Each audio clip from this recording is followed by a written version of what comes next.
Guest. Hello, everyone. Welcome to the Contemporary Comrades podcast. It's your boy Big J leading us off this time. We have a special guest in the building.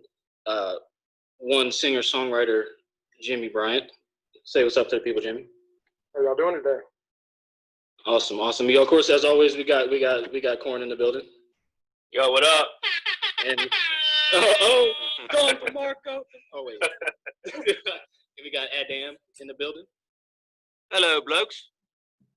Oh yeah. So we're starting off this interview series. We wanted to this is something that we wanted to do, like not necessarily on the side, but something that we thought people would enjoy and would benefit from. So I'm gonna just go ahead and ask you the first question, Jimmy. Can you go ahead and just tell the people a little bit about yourself, what you play, what you write, what style of music you create, and all that kind of stuff? I'm influenced by a lot. I'm primarily into metal. Have been since I was really young, probably 13 years old. By a lot. I'm primarily into metal. Have been since I was really young, probably 13 years old. Actually started off with that with Black Sabbath way back in the day.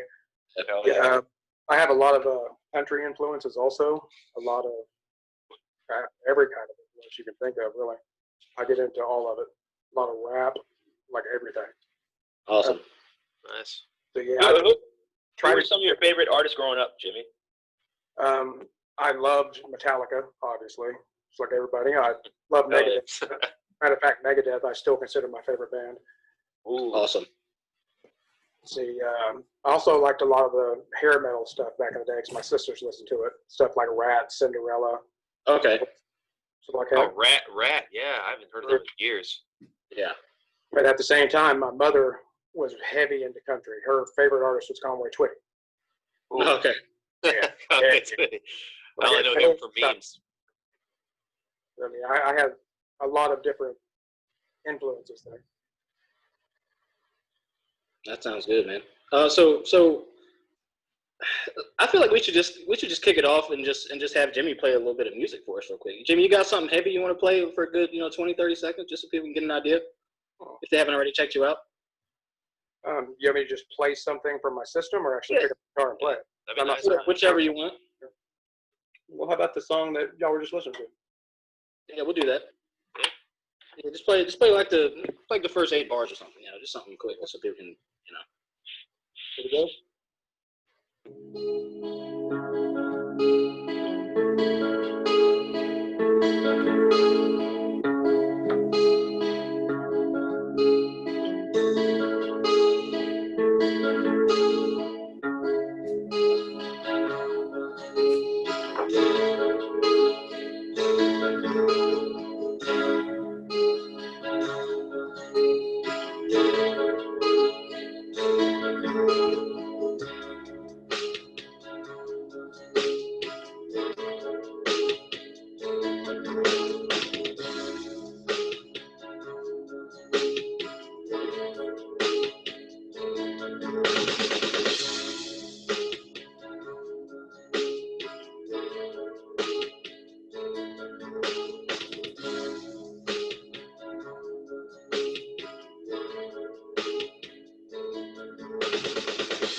All of my lifetime I've been on the other side. I witnessed the violence, heard all the silent screams.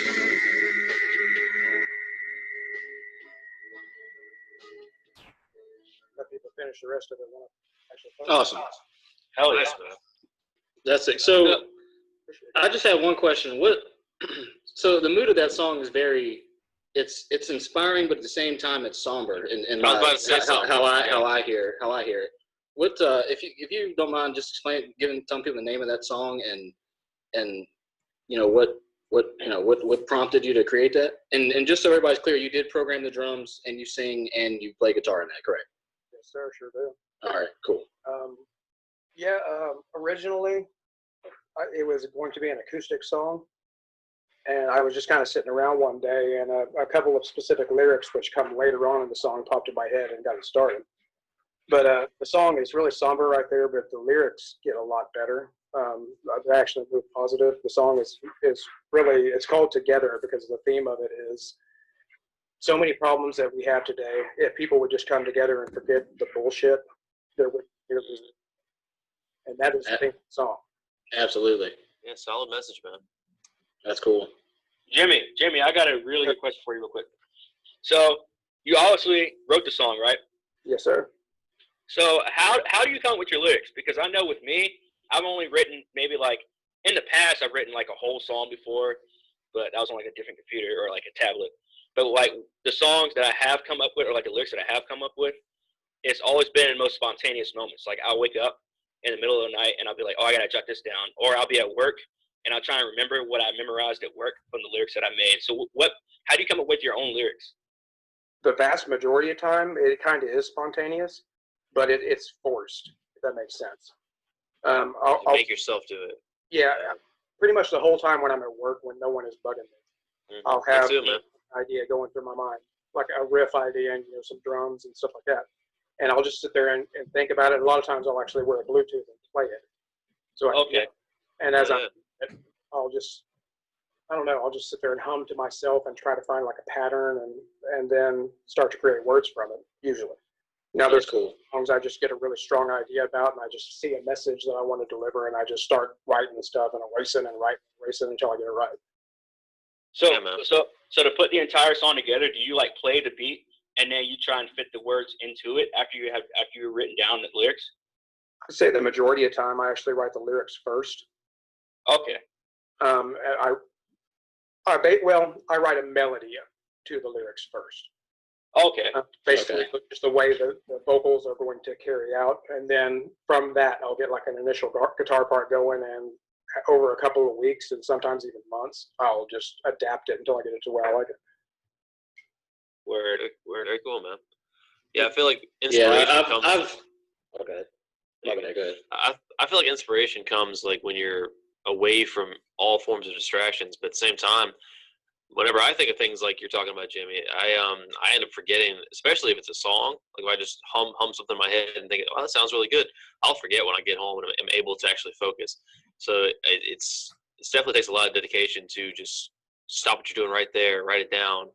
I don't have the type of job that gives me liberty doing that, but I definitely, would if I could, because that's, it's inspiration is such a cruel beast, because it works against you. But when you become like successful with it, like you just master it, yeah, that's really what you got to do to achieve what you want. And it looks like you're doing just that. Man, thank you. With me, I usually don't stop and write it down. It's more of I get obsessed with the lyric.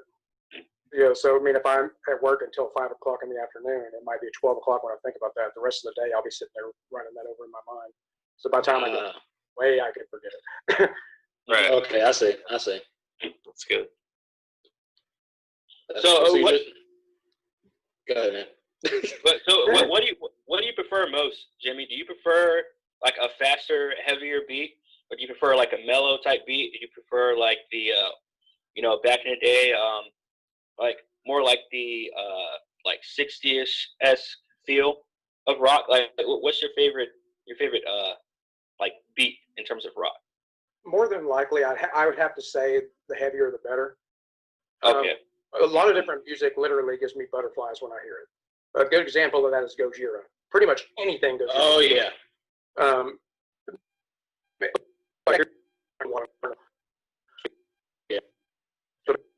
As well, especially, believe it or not, off of Dystopia, their newest album.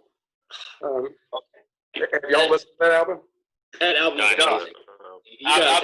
Gojira, but I don't haven't listened to like any of the albums. Dystopia is a Megadeth album, correct, Jimmy? Yes. Yeah, that album I can vouch. Jimmy told me about it. I hadn't listened to Megadeth in probably 5 years, to be honest with you. Jimmy told me about that album, and I put it on. I've had it on repeat. I've probably listened to the entire album, I'd say 6 times all the way through at this point. Damn. Between at home or in the gym working out to it, yeah, it's good. Okay. Word. Yeah, I haven't listened to Megadeth since I was a kid. Not like religiously or anything like that. Yeah. But I listened to them a lot more when I was younger. Now I tend to focus on trying to play with my guitar or write something or just something. Yeah. The more dedicated you get to your passion, you want to do more rather than listen. I definitely feel you there. Is there any genre of rock that you don't really fuck with? Like, I mean, especially with this new age of rock now, you got like the pop rock. You've got pop that's saying that they're rock. You still got the heavy feels, but not much of a huge fan base for the hard metal feel, at least in America. I'm not a big fan of the really poppy stuff at all. There's a couple of exceptions, just something that's super catchy. But I mean, I can kind of see through it whenever someone is just trying to, play the crowd. Yeah. I mean, I'm not trying to do that. Matter of fact, up until recently, I really didn't let anyone listen to my music at all, except for really close friends. I mean, it's that's never been. That's how it goes, man. I don't know. I enjoy it. That's why I'm doing it. Which is the most important thing of an art. It feels good to you. That's why you do it. And eventually, if you become successful for it, sounds like you're well on your way. Yeah, so I mean, yeah, man, that's what it all stems from. That's how creativity just blossoms, and it's the best mindset to have. Yeah, because my first thought as being someone who wants to go into something that they love is you have to be a fan first in order to enjoy what you're doing. Like, you have to be a fan to at least get to your fullest potential in that avenue of whatever it is you're trying to do. I believe wholeheartedly you have to be a fan before you even start it. Yeah, you're absolutely correct, man. I'd agree with that.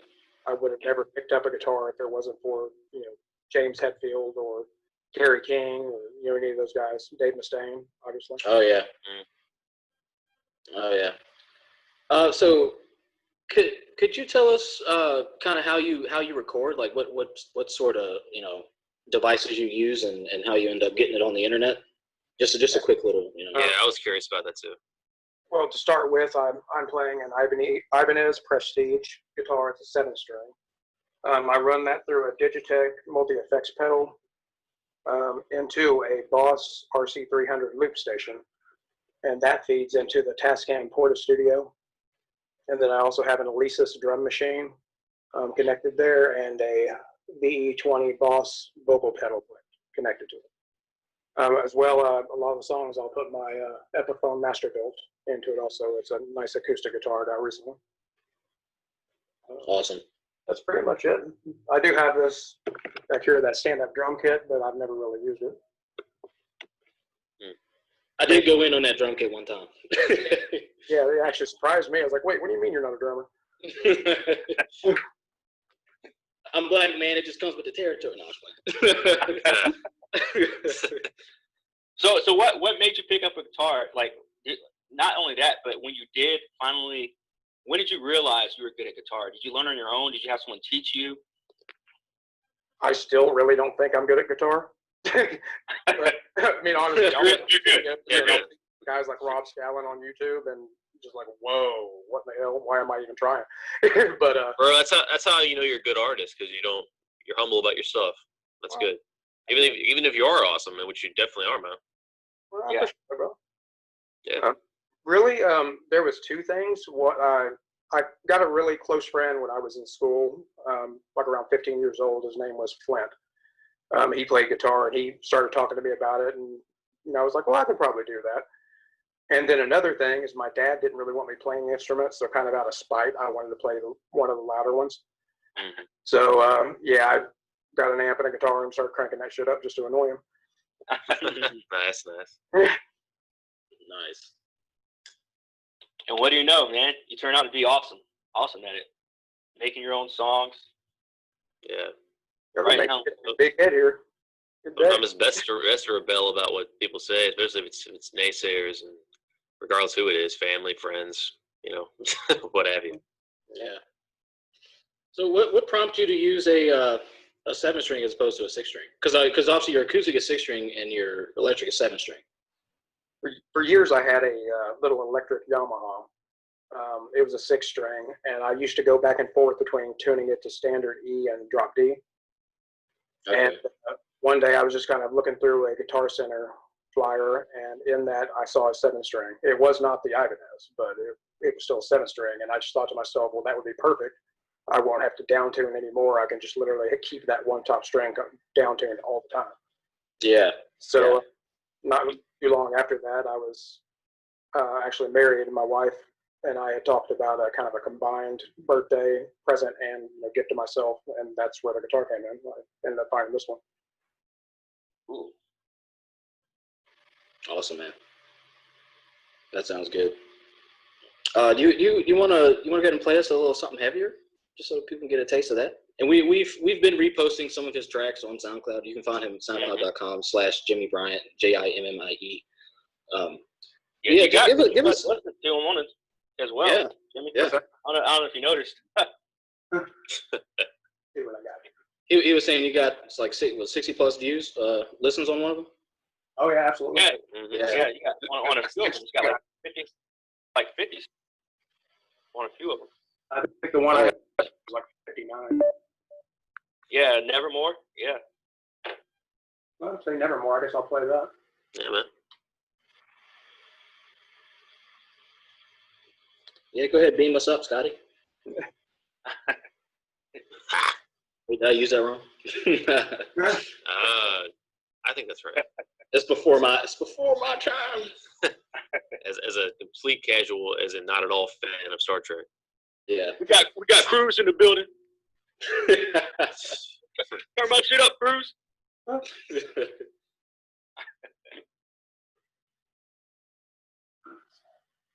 Yeah, this one might prove difficult, actually. Not tuned for it. What's that now? You said you're not tuned for it? Well, it's a volume control thing. I actually have not mastered this track yet, Ah, okay. so I'll have to adjust volume on the fly. I'm not really confident with that, so let's actually try.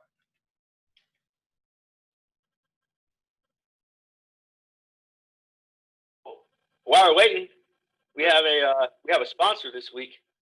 Oh, do we? Bluetooth.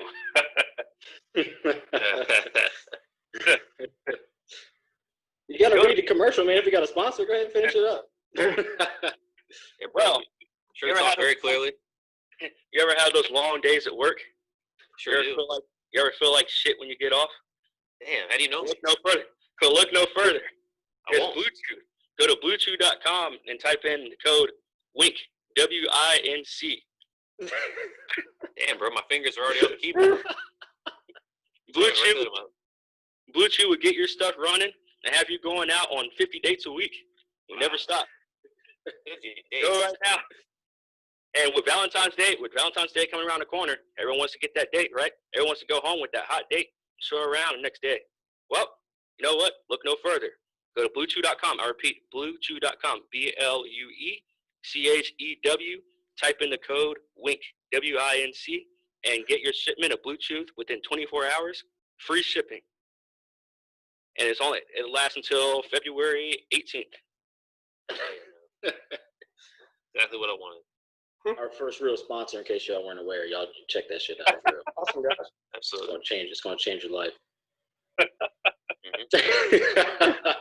Valentine's Day, everybody. And as we've said on the show many times, we don't explain shit. So if you don't get the joke, then this podcast ain't for you. Too bad.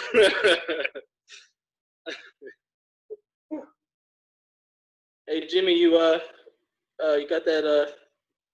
Are you like trying to find the track? I could probably pull it up on SoundCloud, honestly. Oh, you ready? Yeah, go ahead. Go ahead, hit us with it.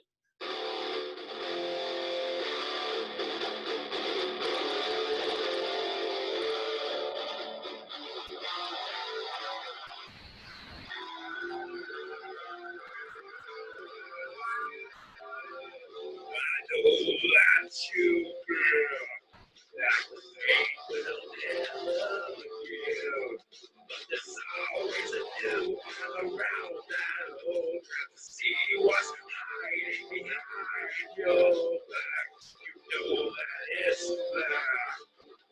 Smiling without fear, with the lies compiling forever, striving to hold us back to we stop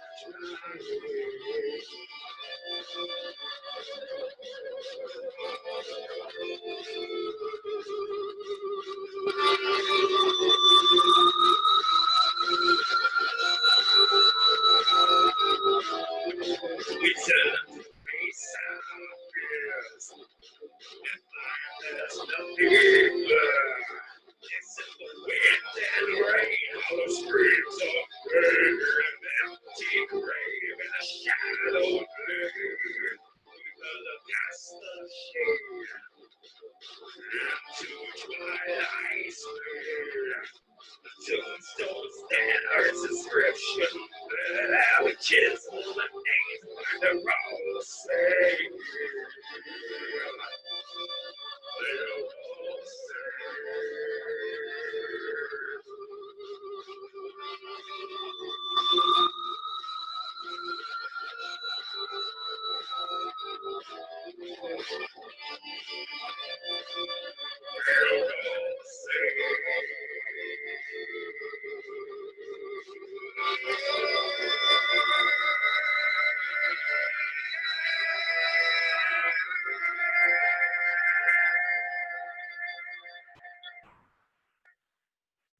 Fucking sick. Holy Fucking shit. sick. That fade Yeah. out. Dope. That fade out. And it's not even mastered yet. That's the crazy part. Dope. The name of that one's All the Same. So you had a lyric in there that said the something about lies that bind us to keep us from trying. Was that what I heard correctly? No, it was similar to that. Let me find where I have that written down. I don't want to say the wrong lyric. I just want to talk about your lyrics, man, because I feel like, I mean, the riffs are so good. I feel like people overlook the lyrics a little bit, honestly. And the lyrics are honestly, I dare I say, almost damn near the best part of the tracks, man. Yeah. Like your lyrics are pretty deep. I appreciate that, man. I've actually never really thought about that. I mean, I kind of pride myself on guitar, but Oh, for sure. That's why I was hesitant to say, you know. So, Jimmy, I do have a question for you in terms of lyrics.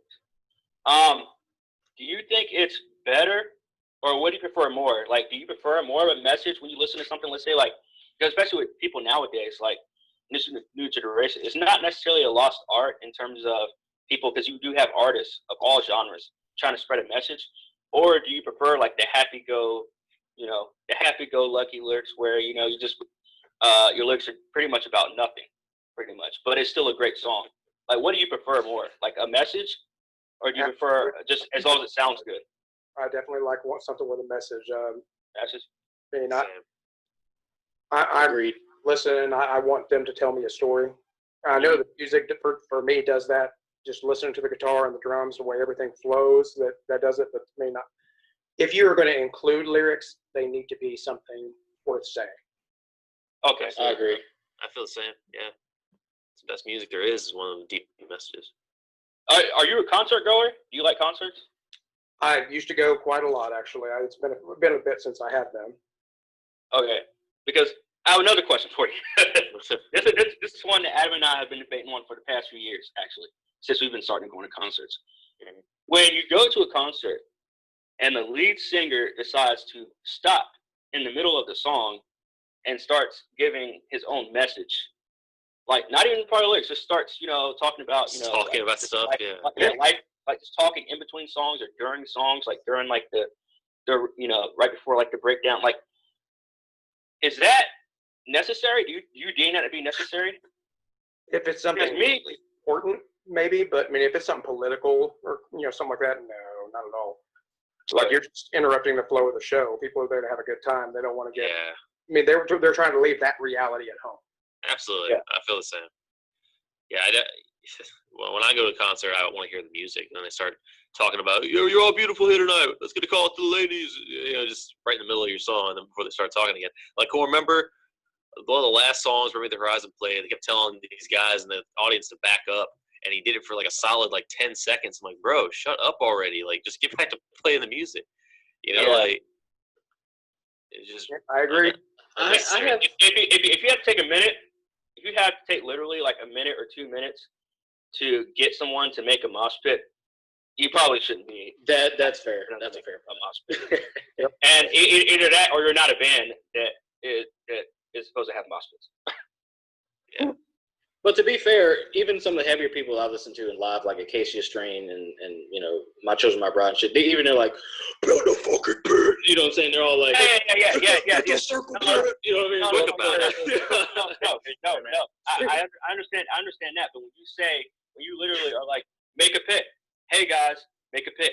Now, Hey, no, back guys. up a little bit. Okay, yeah, Back okay. up They a were little doing bit. that. Damn, that's bad. They were doing that shit, bro. The crowd must have been No. weak.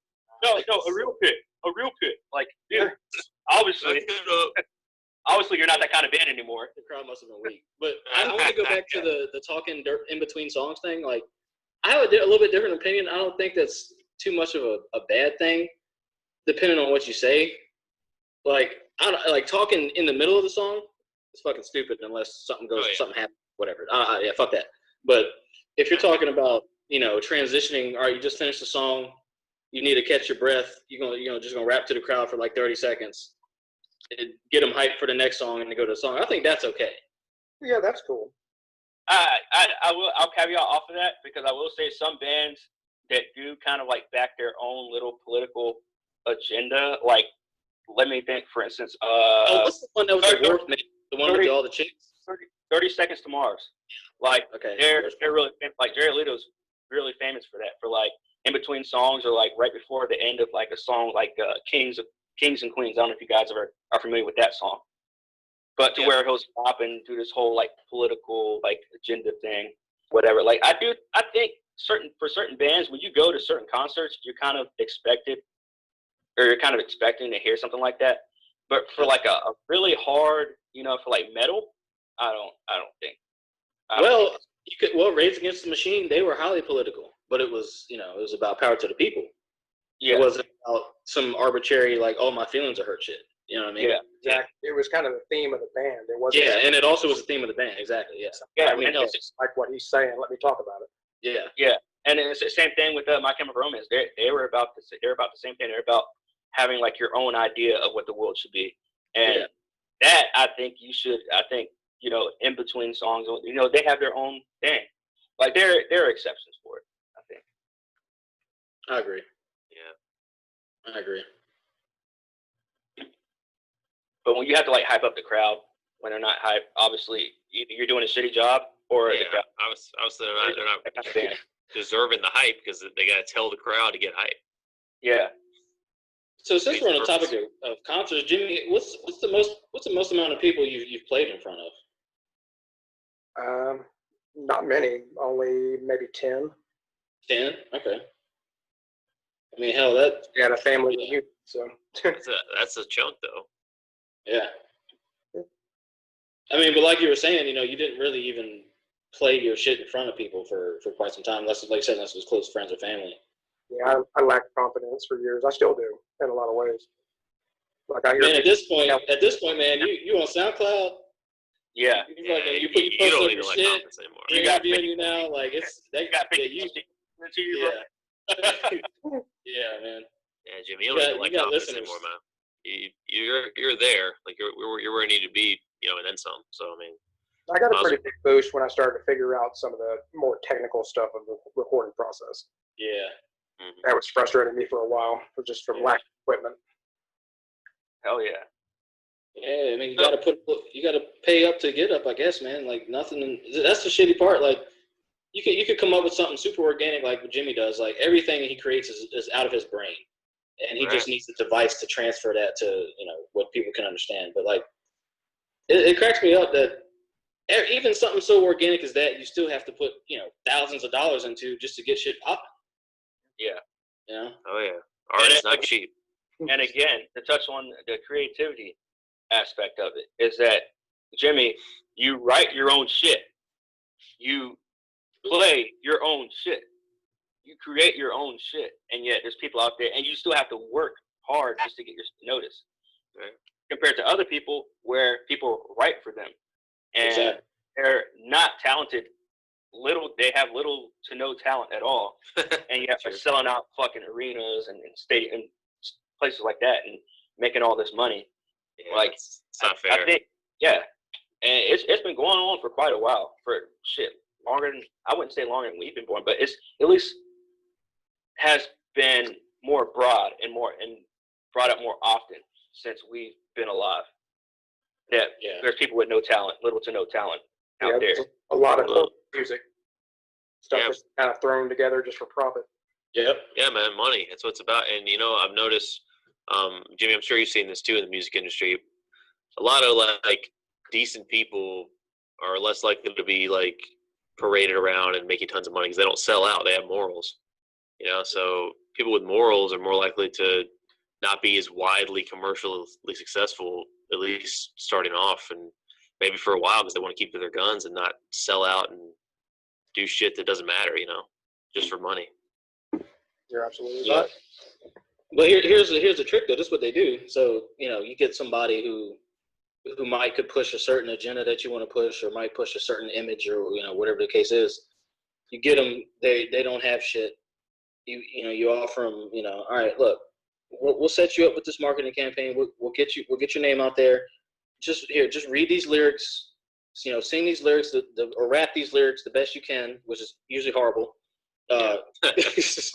Go ahead and wear these clothes, act this certain way to get this sort of reaction out of people, and you'll be paid graciously for it. Like that to me is bullshit. Exactly. Because what you're doing, Jimmy, is pure. It's natural. It's organic. Whatever whatever adjective descriptive word you want to add to it. It's something that the people who do that shit on the regular and who have made it big, it's taken them decades to get to that point a lot of times. Mm-hmm. Or you gotta catch the right break and get you gotta see the right person. You gotta be playing the shit in front of the right person at the right time, and then it's like a luck thing. Whereas a lot of these fucking cookie cutter artists that come out now, they just I feel like they're almost I feel like record companies have teams of people who just want to push certain things, and they write lyrics based off that, and then they go find idiots to then push it. Like I really feel like they do that. A lot more common. It's a lot more common than people think. Absolutely, man. I agree. Because you got whatever sells to the majority audience. That's what they're going to push. Absolutely. It's fucking sad, man. Yeah, Like creativity you doesn't matter. Okay, what are you saying? This is just an opinion, but it's obviously like sarcasm too. Creativity doesn't matter to them, so it's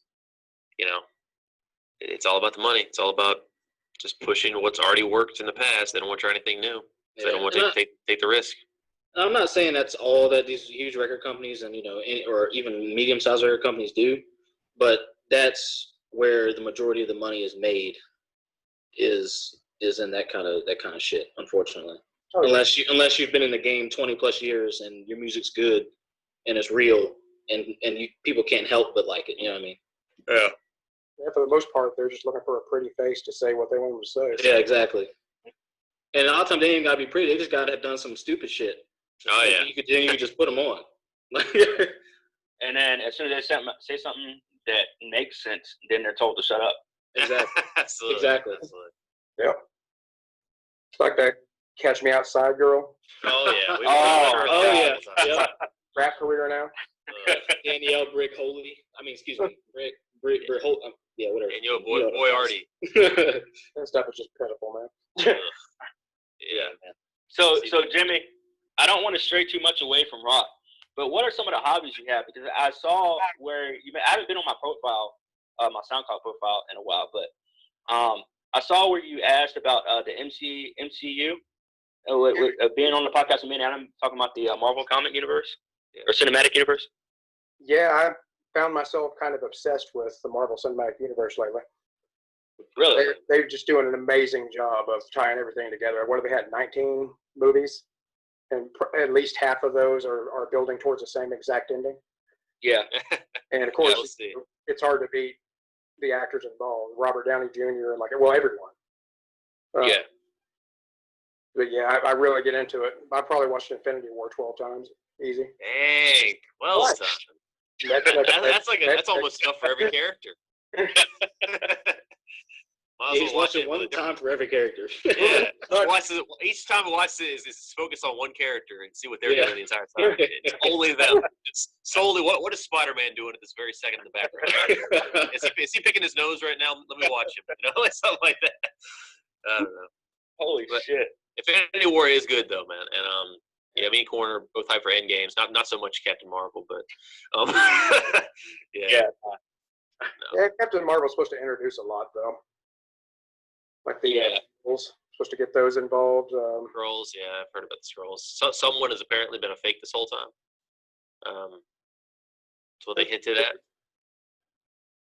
You know, it'd be hilarious if they made it so that Samuel L. Jackson's Nick Fury was a Skrull the whole time, and they bring out the white Nick Fury. Oh, wow.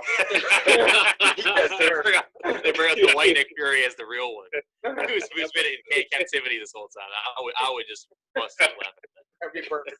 The eye patch one. Yeah, man. So Jimmy, yeah. So what are your hobbies like? Like outside of music, what do you usually do in your free time? I'm a gamer for many years.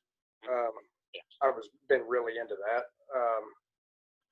Other than that, really, I mean, I'm pretty much all into music. I go to work, I come home, play some video games, and then get on the guitar, and I'll be on that sumbitch for 6 hours. Nice. What are you? Are you a PlayStation guy or a Microsoft guy? PS4. Hell yeah. I mean, I started off back in the day with Atari, went into Nintendo, all through up probably GameCube, and then switched over to. Oh, nice, man. GameCube was where it was at. And I love all the systems. So I mean, mostly Nintendo, but I'm PS4 now, so I'm in. Yep. I think we're all of us here are PS4.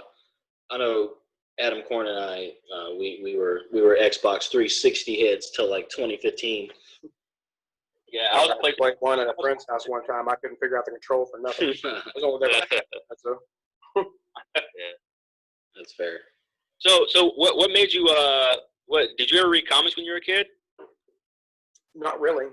A little bit, I guess, but nothing that actually pertains specifically to this, part of you. So you started off with the movies pretty much, like with I guess with like the Incredible Hulk, and then Iron Man 1. That was the first one. Iron Man 1, exactly it. Mm-hmm. That was the first one I watched. I really got into that, but I mean, for years I didn't watch any of them, and only recently have I, suddenly just got really into them. Okay. That really was my Infinity War. Like I saw so much, and I started hearing about how they had planted all of this information leading up to that. Did y'all hear my cat? Yeah. I thought it was a person doing that. It's not like a person going rah rah. How must I feed this guy? Come on, what are you doing? Try the cat. Yeah, so I decided to go back and start watching a lot of the old MCU movies. I ended up buying probably 9 of them within a week's time. Nice. Right after I bought Ant-Man and the Wasp for Netflix. I didn't like that one too well, but I feel you though, man. One great thing that they did for me is a few of the characters I started off reading comics on, but some of them I actually got into because of their movies. Like Black Panther, I knew a little bit about him, but once I heard he was getting a movie, I actually went back and bought like 2 or 3 volumes of his stuff just to get a brush up on him. It turned out really ended up liking the character before his movie came out, and it's inspiration comes from just knowing these characters are big and popular and successful in a way already, and yeah, both mediums really help you learn about them. So I definitely need to read more of the comics. So another question, Jimmy. So when you listen to music, let's say like you have a playlist, I'm guessing, right? In your car, when you get in your car, you have like a playlist, right? Yeah. So you listen to different songs depending on which mood. Like what mood you're in? Yeah, pretty much. I mean, if I have a rough day at work, usually I'll listen to metal the whole way home. And when I get home, I'll immediately come in, put on my headphones, continue listening to it, and then try to take it out. Yeah, that's fair. But yeah, mine is all my listening is emotion based. Same here, man. That's the best way to do it. Yeah, I'd say the same. Yeah. if I feel sad, it's nice to listen to a song where you can tell that person was genuinely in the same place as you. Yeah. I go that way a lot. Same with anger or anything. Yeah, I mean, I'm sure you can relate to this. When like you listen to a lyric, you want to feel yourself in that moment too. Like kind of what you just said. I do the same thing, especially with rock and metalcore style songs. I love just feeling what they're saying, even especially if it's something vague that you can relate to. Like, Because I listen to all genres. Well, not all genres, but a lot of genres. And usually when I have like a Sunday feel, like when most people listen, like they had like a church feel on Sunday. I listen to country. I listen to country mostly on Sundays when I have that feel. Get up. Oh, it's nice and sunny outside. Kind of nice outside, and you're like, I'll put on some country. I never listen to country when I'm sad because I hear that's just not good. But I get you drinking. The suicide. Yeah, right. I was just gonna say drinking, but yeah, maybe that's the part of the stage. You started drinking at one end, you ended that at the other. So, yeah. But like, if I'm ever feeling down one day, I'll probably pop in like some indie music or like some acoustic rock. Yeah, man. Yeah, I actually like to listen to acoustic instrumentals. A lot of times sad also. Yeah. Or actually even classical music. Yeah. Some Tchaikovsky or Chopin, something like that. That's cool. Yeah. But so, do you ever listen to I don't even know how to explain this. Like in terms of like classical music, you ever listen to like the early like 1900s or like 1800s music, like Pachelbel's Canon? Yeah, I mean, because I fuck with I can't Pachelbel's say Canon. it's on a playlist, but yeah.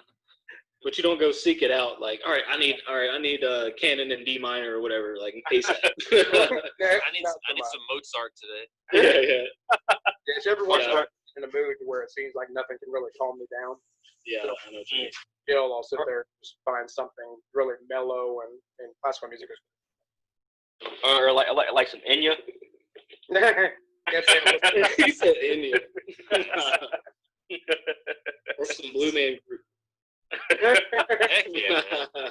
Oh, dude. So, Jared, all right, didn't you perform a song? Was that you that performed a Blue Man Group song back in Dixon? I probably did. I don't know, man. I could have sworn I remember hearing someone I know. I think it was you. I probably fucking did. Sing on Blue. Dude, no, damn, I don't know if I did that or not. I think that was you. Like I said, I wouldn't be surprised if I did. I know if I did, I don't remember dressing up or painting myself blue. You guys didn't dress up. I just remember it was a group that played that. I think you were part of it.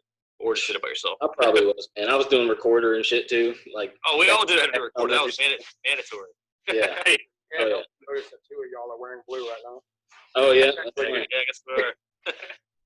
So Jimmy, I wanted to ask, what's the weirdest song that you will openly admit to listening to?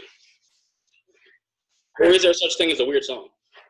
Oh yeah, there's definitely that.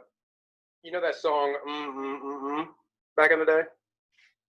No, that's the best I can freaking name it. Weird Al Yankovic actually covered. Oh, Weird Al. Okay, that makes sense. Well, it wasn't by him originally, but he covered the song, and it was freaking awesome. Okay. If y'all don't know the song, I'm not gonna sit there and look it up.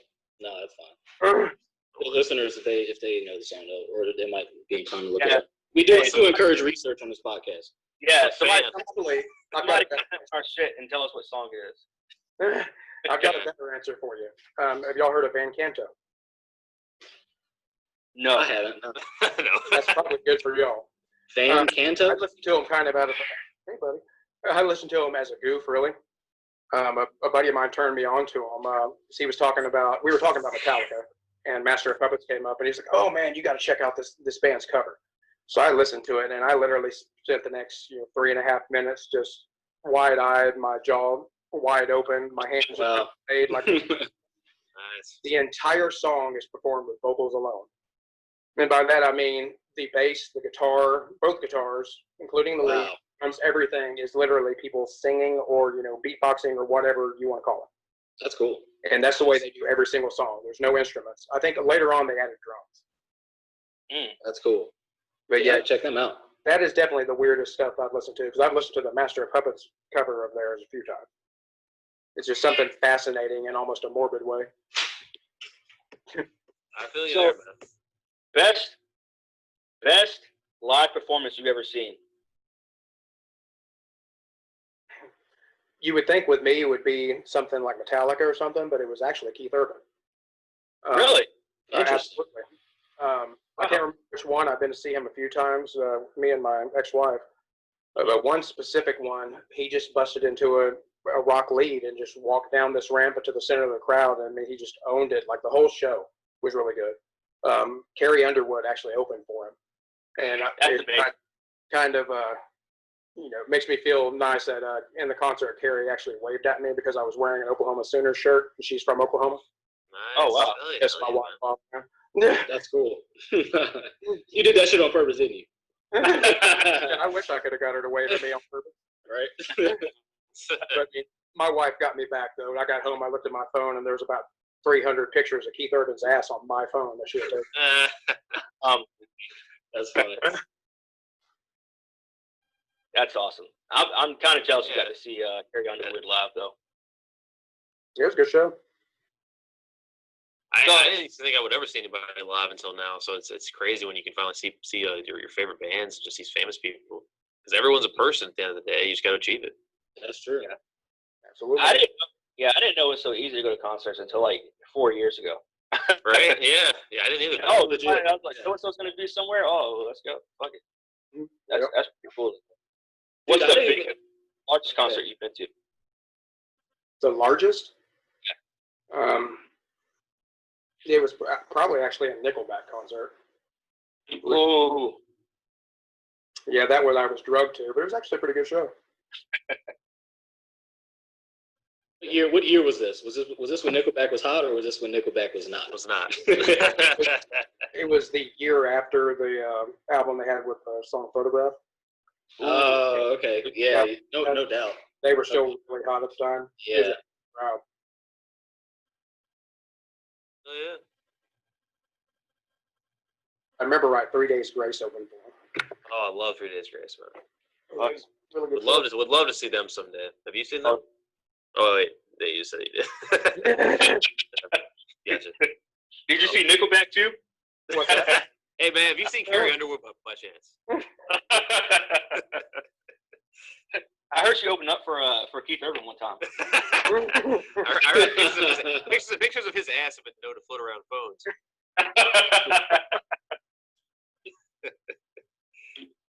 So are you not much of a concert going now? Is it because like you're busy, or you're not for that anymore? Like with the large crowds, or just crowds in general? No, I can still go to a show, but I mean, it's really that I am busy. I mean, I don't know. I obsess over creating stuff, and like I mentioned, over the Marvel Cinematic Universe. And I mean, I'm just always working, finding time off, especially now with my workplace going through a lot of changes. It's just really hard. Oh yeah, I feel that.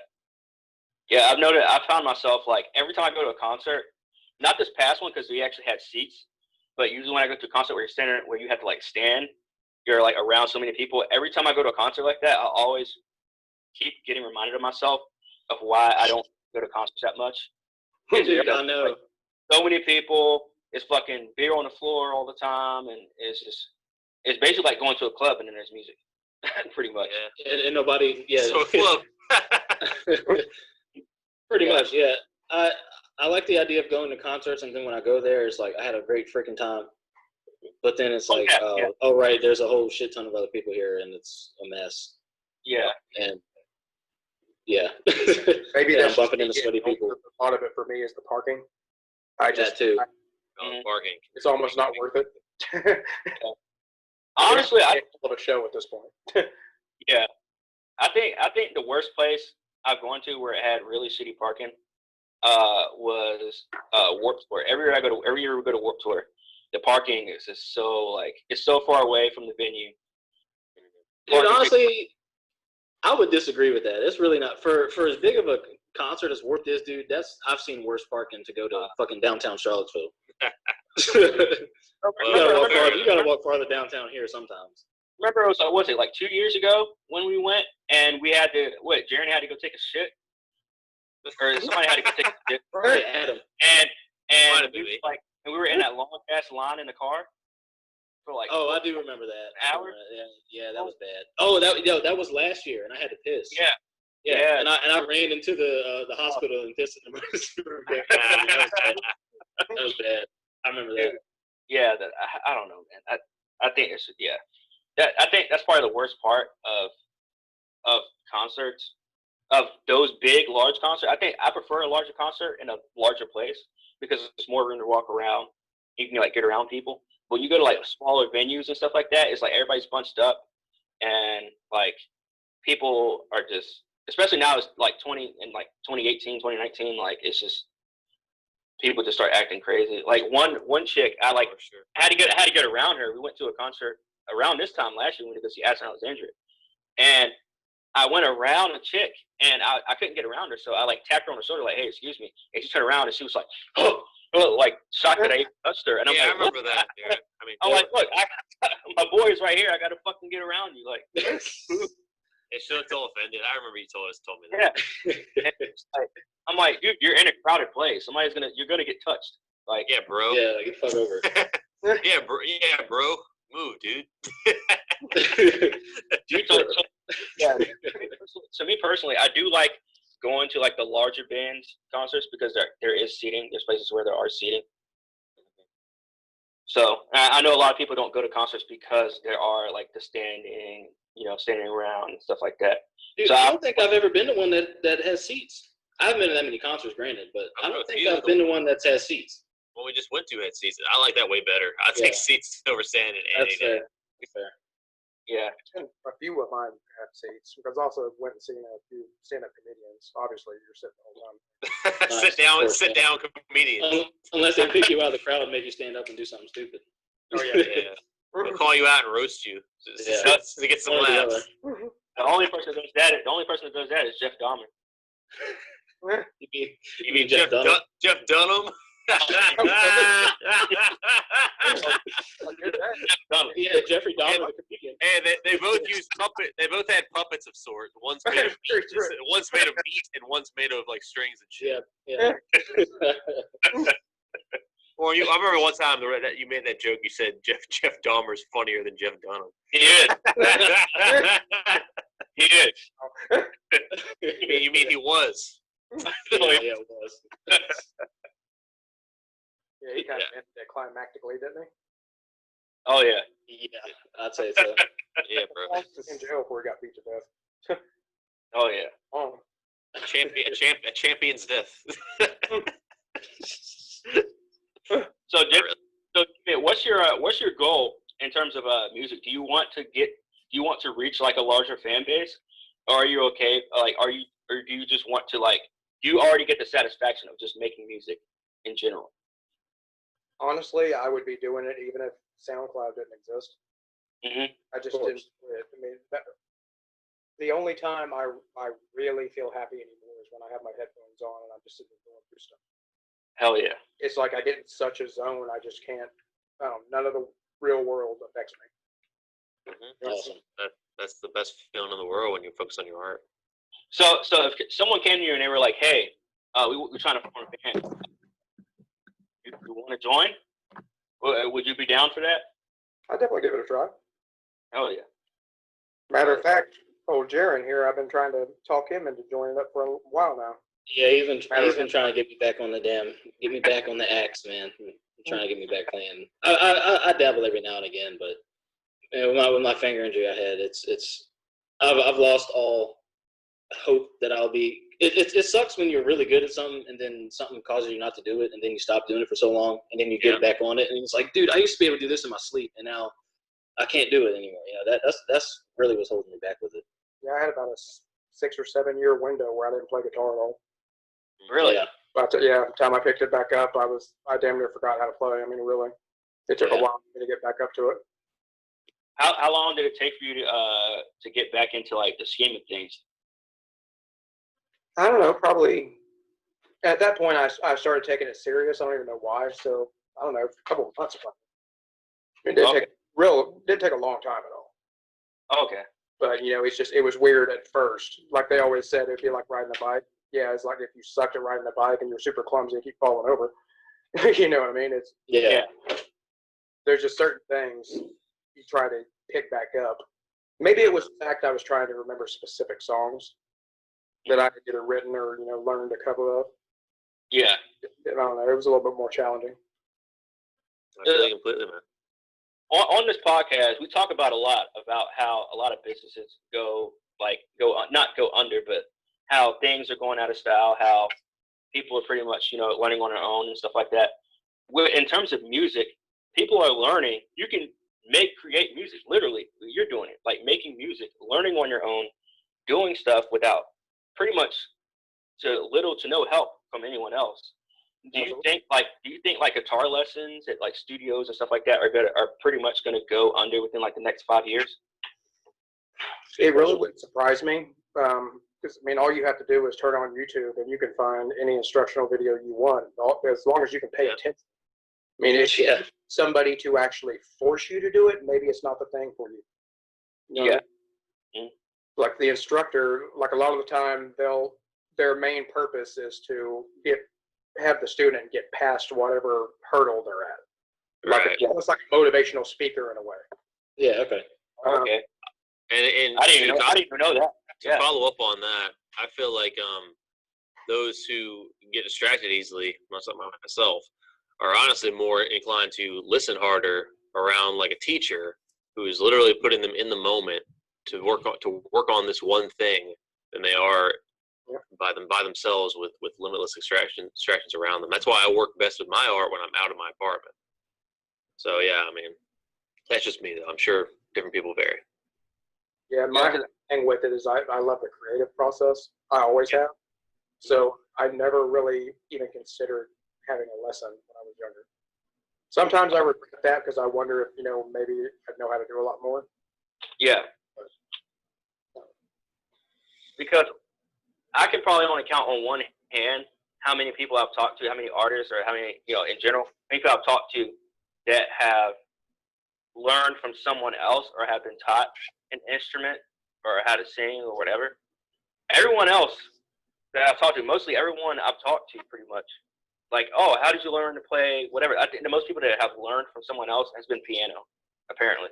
Apparently piano, you have to you don't have to, but for most people I've talked to that know piano have been had to get sat down and taught how to play piano. Yeah, but most instruments, most people I talk to, they're like, oh yeah, I just learned on my own or went to YouTube. I had a guitar for a little bit. I was not playing it, but trying to dabble on a little acoustic, whatever. And I talked to some of the guys because I was in the Army at the time. I was talking to some of the other guys in the barracks. They had ukuleles and guitars and stuff like that. And I was like, yo, how do you guys learn how to do this stuff? How do you guys learn how to play? And they're like, YouTube, man. Or I just learned on my own. I'm like, damn, dude, that's crazy.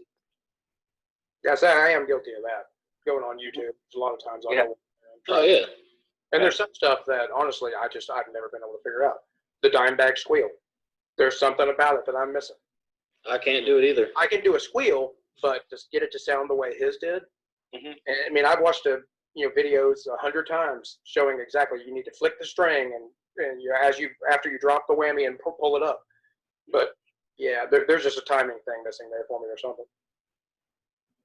Okay.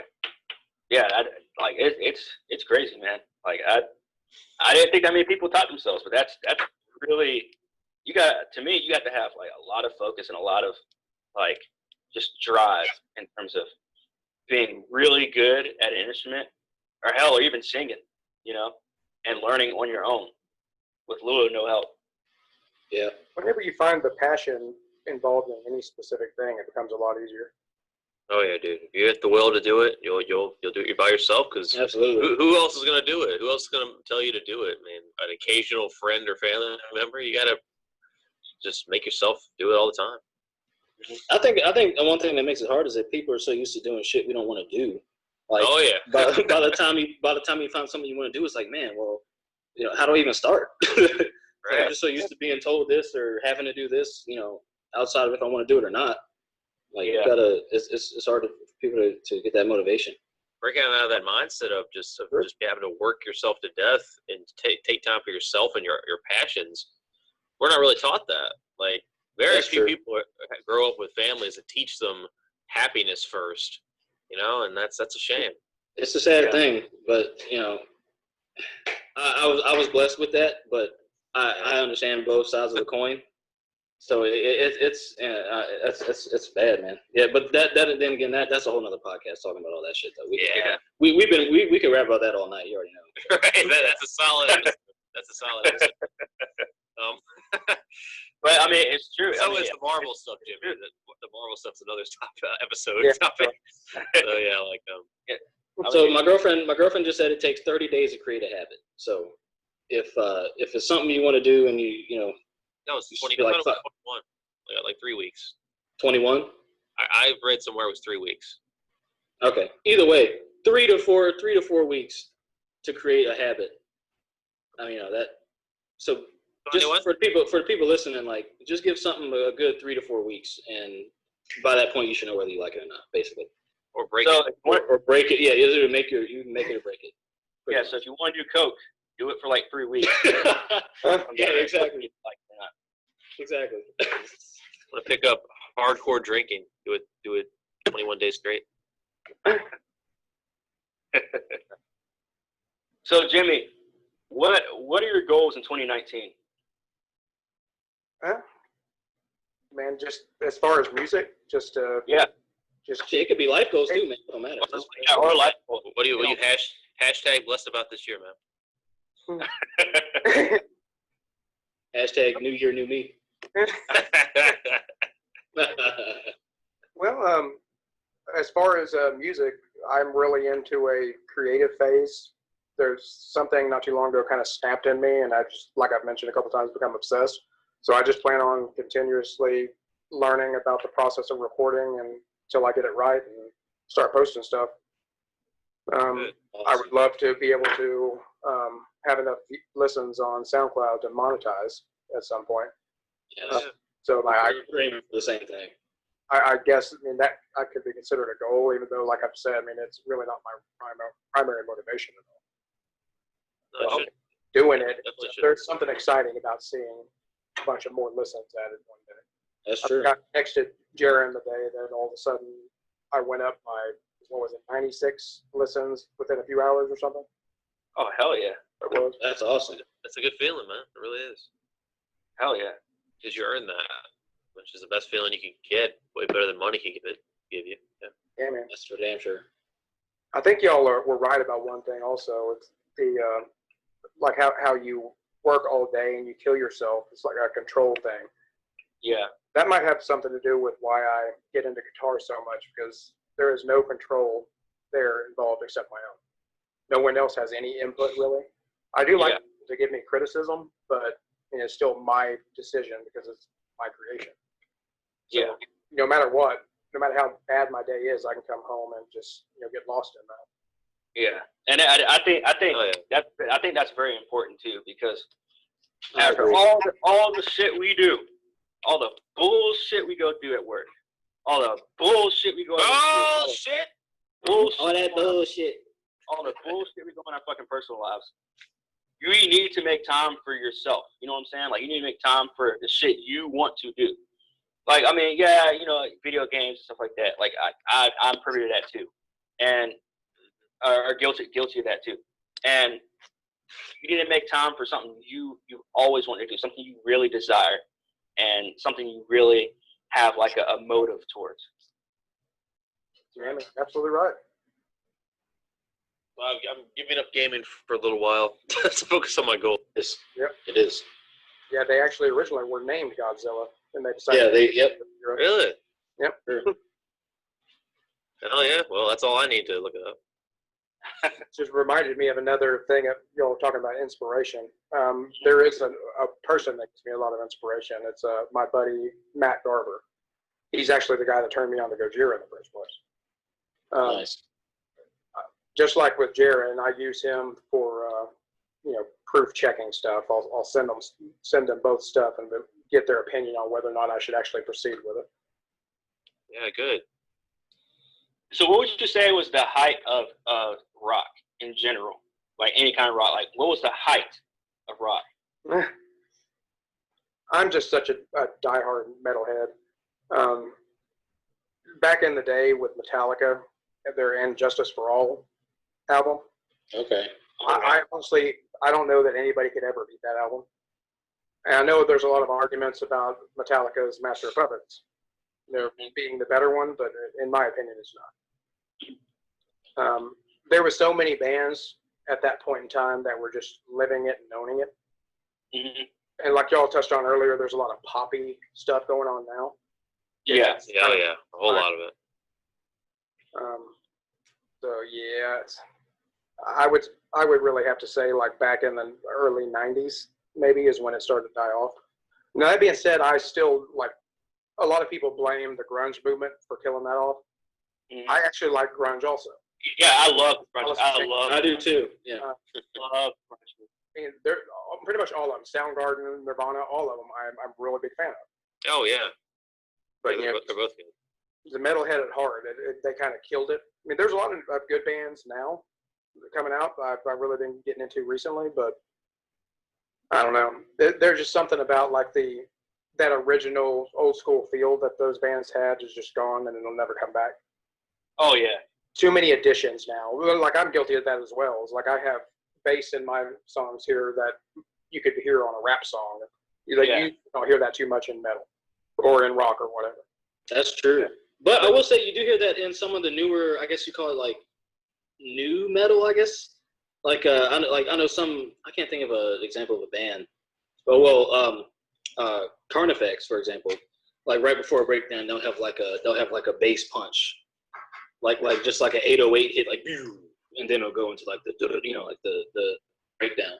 That's the only time I ever see it in metal anymore, or ever. Really. One of their songs, like some of you recommends. I haven't actually listened to them. Now, before I ask you my next question, I do want to say you're probably gonna hate me for this, but my favorite Metallica song, and to touch on it, my favorite Metallica song is "Saint Anger." Now, with that being said, I don't know if you heard one of our other episodes of like nostalgia. Yeah, the reason why "Saint Anger" is my favorite Metallica song is because I was really little, but I don't know if you know, I'm a huge wrestling fan. When I was little, one of the pay-per-views, their theme song was "Saint Anger" from Metallica, "Saint Anger," and I just every time I hear that song, I just have like this huge nostalgia trip. So it's definitely like my favorite song of Metallica ever. I'll go on record to say this. That's almost one of my favorite Metallica albums, period. The Saint Anger. I don't know. There's something about it. I don't know if it was like the time period in which I was getting into playing guitar and then it came out, or what the case is. But that Saint Anger is for me like probably top 3 Metallica albums. Yeah, because they came out when like Three Doors Down was still a thing, and Puddle of Mud and all of them were still doing their shit. Like they came out when when all these other bands were coming up, like with Saint Anger. Like that album came out during. And like that right there was just like a huge, like, still to this day, man. Like Saint Anger is like probably number 1 in like my hardcore playlist, most definitely.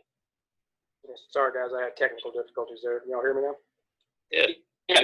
We can see you now too. Yeah. Yeah. On the subject of Saint Anger, do you understand the lyrics to the song Saint Anger at all, especially the chorus?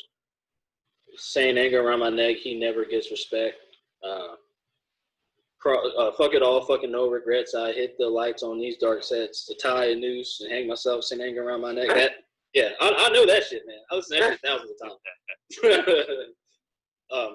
What that means, though, my interpretation of it is probably, I would say it's something that was weighing him down to almost to the point of no return, and he overcame that shit and ended it up. Makes sense. No, The lyrics always kind of confused me in that song. The first couple, Saint Anger around my neck specifically. yeah, with a lot of lyrics in terms of metal, I have to like look if I listen to a song like more than like if I have to keep putting it on repeat because it's that damn good. I'll then look up the lyrics. Speaking of. I'm not going to sit there and try to release a jazz song. I'm not even going to attempt it. You know what I mean? Yeah. Now, I wish I could say that I was strong enough that if somebody came up and offered me money to, sell out potentially by That's what joining, we talked about a million times on here. Record Yeah. Yeah, we have Yep. plenty. that would be one of the hardest things in my life to turn something like that down. Well, you gotta stay true to That's your heart, legit. though, man. Yeah. And that's what we At the said same on that time. podcast too. We were saying like, damn, that's a tough one. Because Like- if that's your first big break, but it also involves selling out, what do you do? Yeah. Like, I mean, that's- they- that would be like- nice, but at that kind of cost. Yeah. I mean, exactly. I don't know if you're familiar with Linkin Park, but Dick and Linkin Park, they did that. Paramore, they did that. That's true. And it's money grabbing. I mean, not necessarily money grabbing, but as a fan, you're like, man, they fucking sold out. But Yep. I mean, at the end of the day, they're making bucket loads of money, like truckloads of money. But at what because cost? Literally. Officially sold out. Yeah, and like when you're in that position, it's super. I'm just thinking about it. It's fucking hard as hell to choose. Absolutely, man. Yeah. You could also look at it as like from their perspective as, hey, we now have a chance to get our our message out, or if it's still going to be their message at the end of the day. We were talking about that earlier, but you can still get your message out and get your music to a bigger fan base if you do that type of shit. Right. Now it's I guess it would really depend on the details of like if you were quote unquote sell out, what would the nitty gritty be? But if it allows you to keep at least a small sliver of your fucking creativity, then I would never. I could see some people maybe think it's worth it. You never will. I could see that too, but I wouldn't want to lose creative control of it. Good. If No, it was I- collaboration, then Good on you. absolutely, by all means, I welcome a collaboration.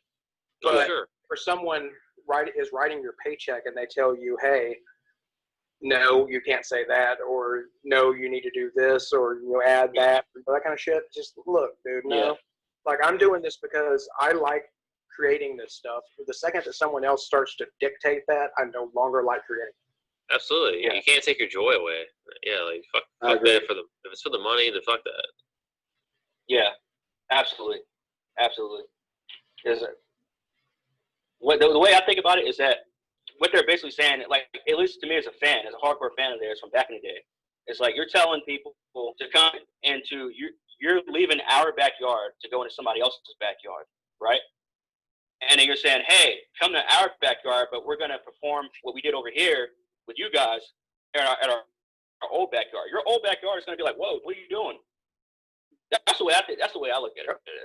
Yeah, Yep. fair Yep. enough. That's fair enough, man. Solid shit all around. Shoot, guys, do you guys Solid stinky shit all around.